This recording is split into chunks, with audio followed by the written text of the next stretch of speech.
Happy Friday. Welcome. It's nighttime. Let's talk. Here we are, another week, another day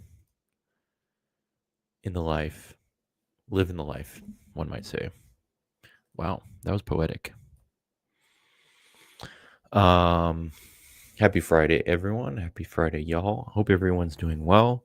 Um, Good week, another good week. I have got my hair going. It's got the flow. Um, a lot has been on my mind. Everything has been sort of a lot of good things, going on, good things happening in my life personally, and CrossFit too. Um, but let me see. Okay, but yeah, I don't have any guests today, unfortunately. So I wanted to kind of just maybe share some thoughts about the Open coming up, how training's been going, things that I've been kind of keeping track of, trying to monitor. I mean, the first thing is that basically, I mean, if you're following this, you probably know that this is a long season. Regular CrossFit Games uh, are in August, I believe. Towards the end of August, we're kind of in the middle of September, so it's a couple weeks later. But I mean, basically, we have the Open coming up. Starts next week. So Friday, actually, you know what? Now that I realize, we're gonna have to cancel next Friday's nighttime talk due to the fact I'm going out of town, and I'll be unavailable um, next Friday night. So um, I think by the next time we talk here, it's going to be kind of full swing, full steam ahead with the Open. I think that'll be. I'm just looking at my calendar here. I guess it'll be March 7th, Friday, March 7th. So we will have 25.2 announced. We will have already completed 25.1, and the Open will be in full swing. Maybe I will have already completed 25.2. I probably will be doing. I'm doing the workouts in my affiliate in my gym here in Alexandria, Virginia, CrossFit the neighborhood. Shout out to everyone, all my homies over there. Um, but yeah, it's been good. Training is going well. But again, like I said, it's a long season, and one thing that I'm trying to keep in mind here is that um, I want to perform really well in the Open. I'm in, as far as I know, not in a position to win the Open. There's nothing really at stake with winning the Open. Um, we sort of want to just make it through to semis. Um, so I'm just going to look ahead. Really, I'm just looking at my calendar just to kind of give a little bit of a framework for what I'm thinking in terms of the season. I was talking to, well, my new girlfriend. That's been something that has happened recently. So yeah, super exciting. She is, she lives close by. I'll just say that. And she's from, well, so we go to the same church, and we met online, but we have a bunch of mutual friends in common. And like we've been at the same events multiple occasions, but just kind of never crossed paths. So, anyways, long story short, I was talking to my girlfriend about this, and she was kind of asking me like, what's it like? What's the next couple months looking like in terms of travel and you know life, and just trying to think about, I guess, kind of our lives a little bit together here in the next, imminent future. And what did she say? Yeah, so I was like, kind of. I mean, I don't know. I don't know if she's planning on coming to any competitions. That would be super cool. But it kind of forced me to go into this mode of, okay, we're gonna sit down. We're gonna plan out a little, if not like a super specific plan. We're gonna okay. Um, if it's not going to be a super specific plan, at least we kind of have a basic, vague idea for what the lay of the land is like. So again, I might as well just share that with y'all, right? September 11th through the 14th is the CrossFit Games in Las Vegas, Nevada.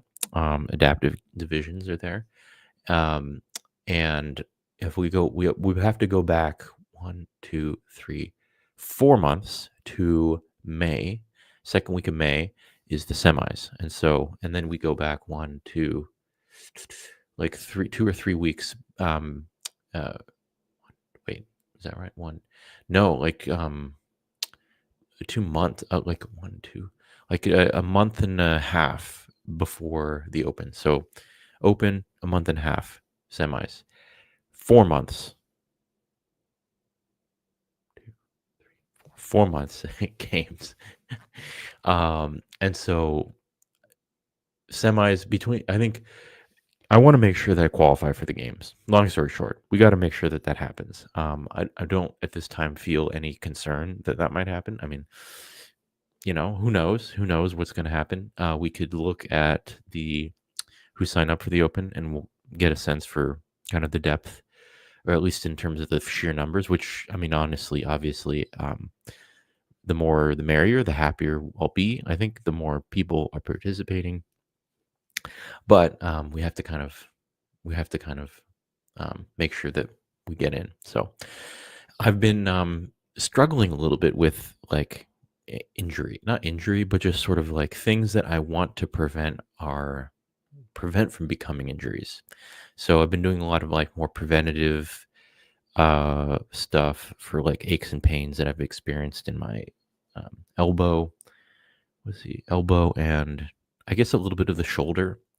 My elbow has been kind of bothering me. It's feeling much better, but the other day I was sitting on the couch, and I got up from the couch, and like I've been kind of laying on my side, on my shoulder here, and then I got up, and my shoulder was just like burnt, like hurt so bad. And I was like I was so worried, like, oh no, what did I do? What did it, you like, and I was like laughing about it to myself, kind of like you turn, 30, and then you like sneeze and you throw out your back, It's like one of those things like, oh, I lay on the couch wrong and now I'm injured. So I kind of took it a little bit carefully, took it a little easy. Not easily, I don't know. I don't know how to put it, but there's definitely a mode when you kind of show up to the gym. And there's a masters athlete in my gym who said it really fun in a funny way. She was like, well, you show up and you this is like your show up and move day, she said. She's like, you just got to show up, you got to move, and that's it. That's where you're at sometimes. And so I think that's kind of how I've been in the last couple weeks. Show up and move, make sure that I'm not injured, that I can still perform to my best ability in the competition in the Open. So I'm super stoked. I'm so fun for it's so exciting to me. I'm excited to have my girlfriend come watch.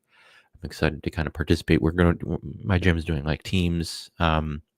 So the theme is Star Wars. So there's the Empire and the Rebels. So I think I'm on the Empire. And yeah, yeah, it's just gonna be fun. It's gonna be fun. It's so fun environment. It's such a fun environment. I mean, anyone who's done CrossFit and done the Open. So I'm looking forward to having my girlfriend kind of check that out.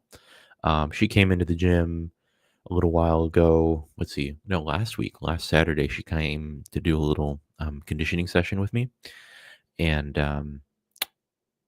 just to kind of get used to, I don't know. I'm trying to get her used to the gym, right? I'm trying to get her used to CrossFit because the master plan is for her to kind of reach the comfort and the fitness level where she can kind of just come train with me, come to the gym. Hopefully she likes that. So TBD, exciting stuff. I mean, even if she does, it's fine. But it would be fun to have her be kind of my CrossFit girlfriend. But we'll see. TBD. We'll see. We'll see. Who knows what's in store. Yeah, that's happened super fast, kind of out of nowhere, but it's all good. Um, I'm very excited.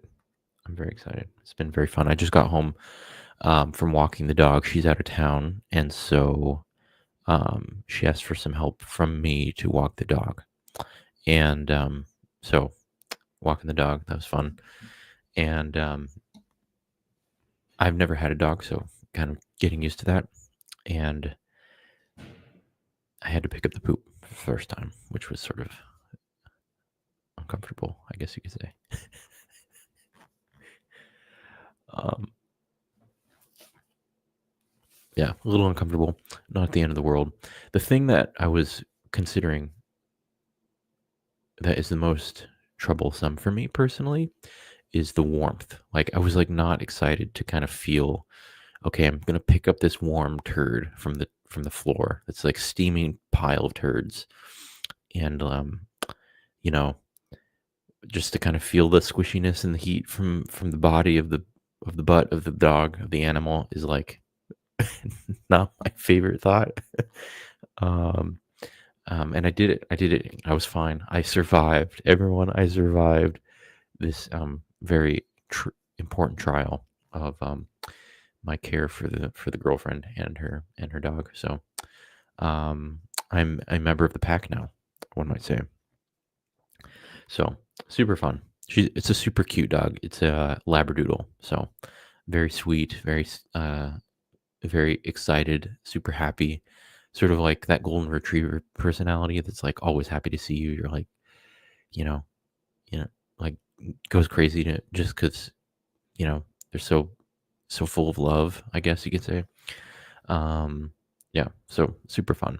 So, gosh, okay, what else? I I need to get back onto my more regular posting of videos for the kind of daily log. I've been sort of bad about that. So I mean to be more consistent with that. It's just there's been so much going on in my life. It has been an um, intense week, intense couple weeks, right? Um, I was talking to someone, my spiritual director I go to for, just my chat, just to chat and talk about spiritual things and growth and interior life and prayer and all that stuff. And I was telling him about everything that's going on in my life. And they're all good things. They're all like super good, happy, exciting things. Things that I have been hoping would happen in my life. Some progress with professional work, with job stuff, progress in personal things like the relationship and meeting this girl and getting to know her and all that, all those exciting kind of moments. Um, and one thing he kind of mentioned to me was, regarding a lot of any anxiety, was that it's all good. Basically, it's all super, super good, very exciting, very happy because um, the suffering, the pain, or the challenges that I might be experiencing due to X, Y, or Z thing in my life, um, A, are the product of good things, and then B, are basically a signal of me going from being a bachelor to being husband. Like husband, or bachelor to husband, which, again, if you watched my last thing about dating, um, you kind of understand how my approach is like very intentional. I'm looking for a spouse. I'm hoping to find a life partner, someone that we can share life with, and a shared vision for a future, for family, for everything. So, um, it's a super. It can be a super stressful journey. I mean, anyone who knows. If you know, if you know, if you know, you know if you know. um, but it's all good stuff, right? It's like, okay, crap. I got to figure out when am I going to take the dog out. You know what I mean? Like I don't have a dog. Like I'm not used to this, right? And then she said, "Hey, um, I'd love it for you to be able to help me with the dog." And I'm like, "Okay, yeah, of course."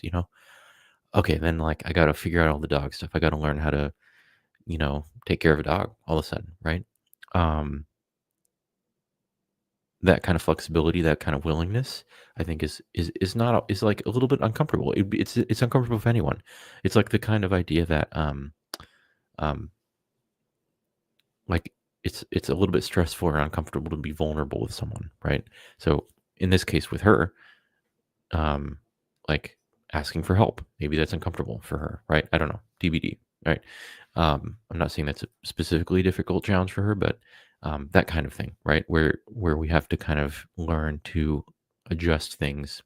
I think especially once you're kind of a little bit older, right? I'm 32. I'm fairly independent. And so is she. Um, and she's not 32. She's younger than that, but um, I'm fairly independent. I've been living kind of by myself for more than a year now. I lived in Chicago with kind of independently from my family. I lived in my with my family for about a year, 2 years. So here and there, but by and large, like I live my life, I do my things. And there's sort of like a set pattern to the way I do things, right? And now it's like, oh, hey, now there's a girlfriend. Now she has a dog. Oh, now she's out of town. Um, we have to figure out how to make it all work, right? At this Another fun thing was an old mentor of mine reached out and wanted me to work on a contract on a project to help him out, and so it's like an evening, kind of weekends and nights project that is super exciting, but design stuff. And that's what I was just checking my phone because I got a message about it from our developer, our engineer, and yeah, but it's like I already have a full-time job, y'all. Like this is all extra. Extra good stuff, mind you, but extra, right? Um and this is like just the beginning because in my mind, like, hey, if I marry this girl, God willing, um we're going to live our life together, and then we're going to have children, and then that dog is my dog, and then I got to be the alpha of the pack and all that good stuff. Like we got I guess to summarize, um, we got to be kind of ready for that transition, right?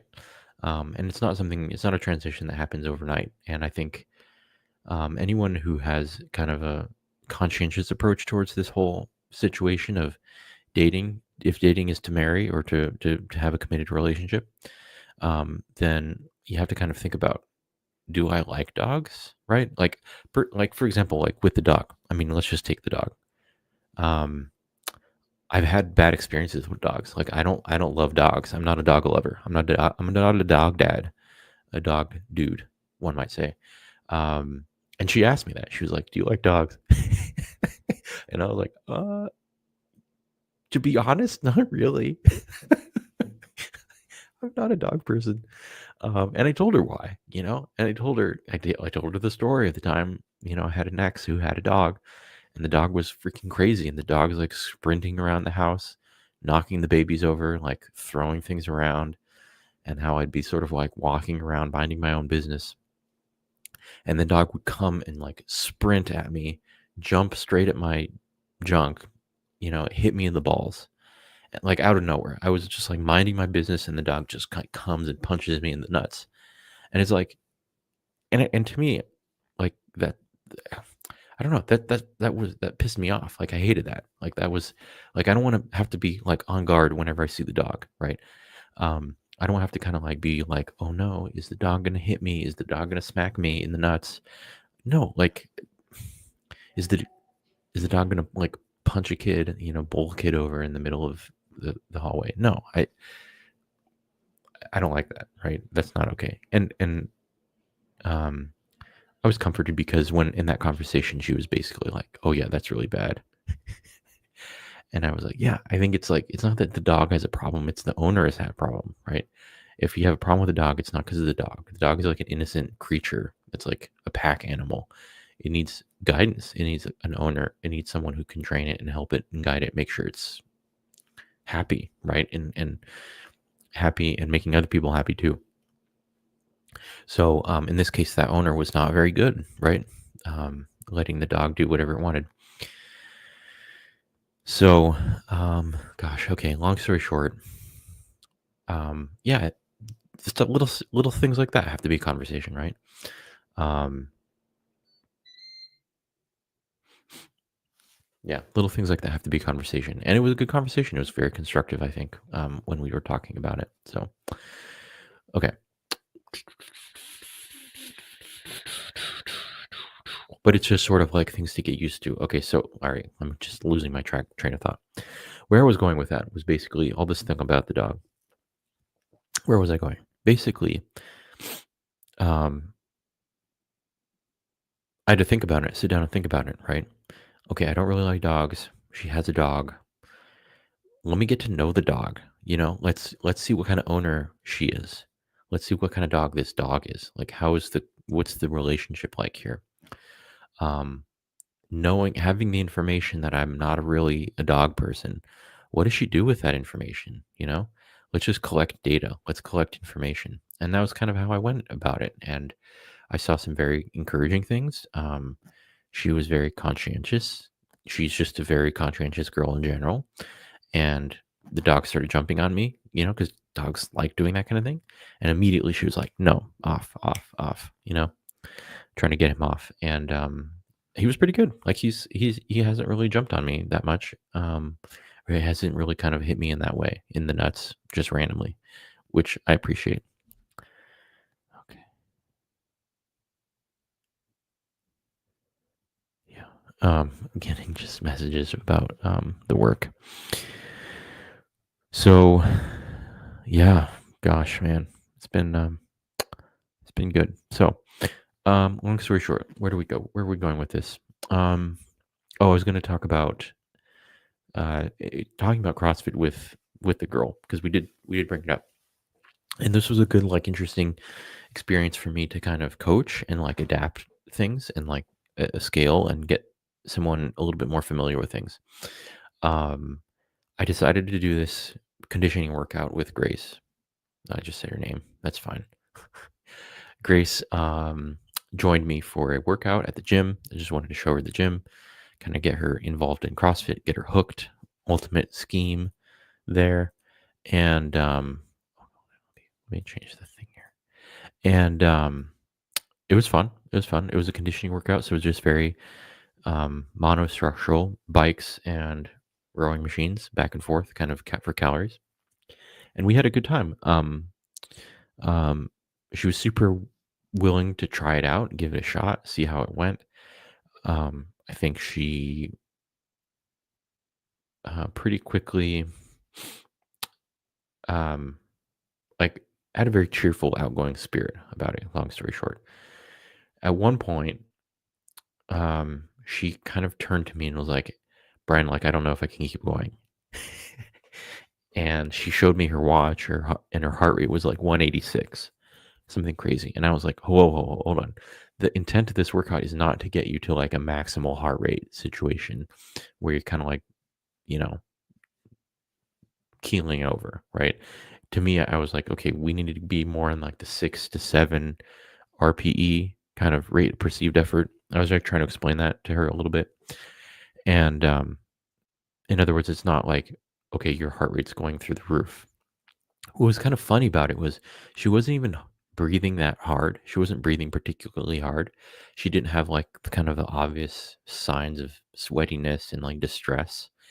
And I think that's a little bit because she's a little bit reserved, or like won't always express what's going on, even though she's like very uncomfortable.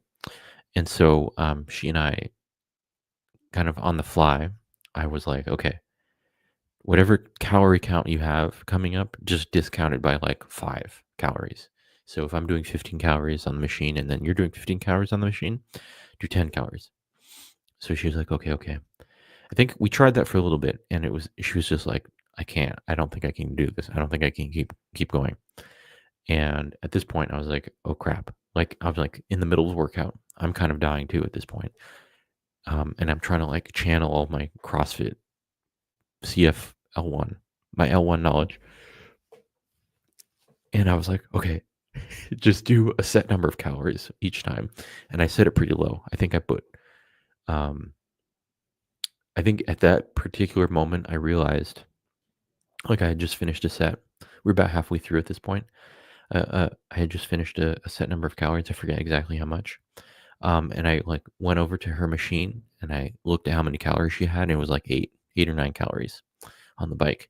And I was like, okay, see that count? You're just gonna do 8 calories for each machine until we're done.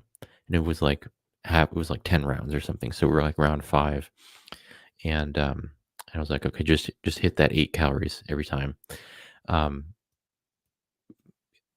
why? Basically because I wanted her to be under that kind of um, tension in that stimulus of that particular machine for about the same amount of time as I was, rather than trying to kind of um, commit to like a huge number of calories. Um, and it ended up working out well, just because of the nature of the workout was like an ascending number of calories. I think it was like 5 calories every round added to each machine. So it was like 15, 20, 25, 30 kind of thing. And so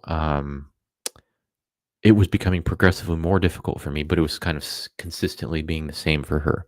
So it ended up being that I was, in essence, working with someone in a partner workout who is just as fit as me, or more fit. So, she was finishing, and then I would finish, and then we'd swap machines, but I didn't get any break, and she didn't really get any break either. So it ended up kind of balancing each other out. Um, and she kind of had just to kind of hold on for another couple rounds, and she got rest time because I was finishing after her. So it was perfect. It worked out. I mean, but it was kind of like that. Oh crap, we have to kind of adjust in the fly, on the moment, in the moment, on the fly, whatever. And so the workout was really fun. And just a good experience for me to kind of like train someone, to help coach someone who, in her case, is like coming from an athletic background, but not something that has a lot of particularly powerful conditioning. Like, she has no engine. And I say this with all the kindness of my heart. She's not in shape, and she knows this, right? And we're trying to dial some stuff in that are a little bit more fundamental. And so, we've been talking about that. So, anyways, long story short, we had fun. She's a good sport. We were thinking about going to do a partner workout at the gym, but it was a good thing we didn't sign up on time, and so we didn't get enough. We didn't get a spot in the class, and so but it ended up working out because we had this kind of more one-on-one training, when I could kind of modify things more kind of readily for her, and a little bit more of a gentle introduction, but also a kind of a wake up call about, okay, what's the realistic level of fitness that we're dealing with here, so that we can kind of know when it might be more appropriate for her to come to like a normal class. Um, but I've also been trying to kind of console her with the idea of, um, and she really appreciated this when I was kind of sharing with her the kind of methodology of CrossFit, like where you kind of program for the best, scale for the rest. And I was like talking about a workout that I had done yesterday, and she was like, "Oh my gosh, there was no way that I could possibly do that." And I was like, "I mean, yeah, you could, right? Like a grandma could do this workout, like." And she was like, "Oh, okay." And I like went through, okay, this is how we'd scale it for you, basically, movement by movement. Scale the calories, scale the reps, whatever it is, right? Kind of make it happen, make it work. So yeah, it was an awesome experience. So highly recommend taking your girlfriend to do CrossFit stuff, even if she's out of shape. It'd be fun. It's a fun bonding experience. So good. 7:29. I gotta have dinner. I want to go to bed soon, early. Need to kind of get that sleep dialed in, get that nutrition dialed in, get that sleep dialed in. I have a call with Cliff from Better Version Nutrition this weekend, and so we're gonna catch up, and then um, Grace is out of town, so she's hanging out with a friend at a cabin weekend with a girlfriend of hers, and so I got the dog. I got training. I have my nutritionist, and I have work. I have a lot of work to do. So this is it. Lock and load, everyone. Here we go. So Good night. Good luck. Godspeed.